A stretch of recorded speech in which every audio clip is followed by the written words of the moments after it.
आपण पाहतात BN news Badlapur नामा। राष्ट्रवादी शरदचंद्र पवार गटाचे प्रदेश सरचिटणीस अविनाश देशमुख यांनी आज सकाळी हातात फावडा आणि हातोडा घेऊन अनोखं आंदोलन केले।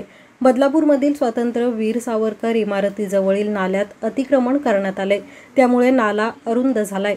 हे अतिक्रमण हटवण्यासाठी राष्ट्रवादी शरदचंद्र पवार गटाचे प्रदेश सरचिटणीस अविनाश देशमुख आणि कार्यकर्त्यांनी थेट नाल्यात उतरून अतिक्रमणावर हातोडा मारला। यावेळी अतिक्रमण हटाव बदलापूर बचाव अशा घोषणा देखील करण्यात आल्या। अतिक्रमण न हटवल्यास पालिकेवर हातोडा घेऊन जाणार असा इशारा देखील प्रदेश सरचिटणीस अविनाश देशमुख यांनी दिलाय।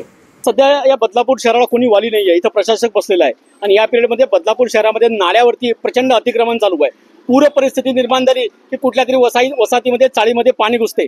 आज नाल्यावरती जे संरक्षक भिंत बांधलेली आहे त्याची रुंदी कमी करून एक्झॅक्टली कमी करून आज आम्ही मोजमाप केलेला आहे। त्याची 6 मीटर हा नाल्यावरती रुंदी असायला पाहिजे बांधकाम करताना, पण नगरपालिकेच्या लोकांना हाताशी अधिकाऱ्याच्या हाताशी धरून काही लोकप्रतिनिधी नाल्याची रुंदी कमी करून तो बदलापूरची नगरपालिकेची हक्काची जागा ती कशात घातलेला इथं आम्ही लोकांना दाखवलं आहे। त्याच्याविरुद्ध आज आम्ही राष्ट्रवादी काँग्रेसच्या माध्यमातून हातोडा आंदोलन केलेलं आहे। ते संरक्षक भिंत तोडलेली आहे, पुन्हा 6 मीटरची भिंतच तिथे उभी राहिली पाहिजे, अन्यथा हा हातोडा नगरपालिकेच्या बांधकाम विभागाच्या अधिकाऱ्याच्या डोक्यावरती किंवा टेबलावरती पडल्याशिवाय राहणार नाही।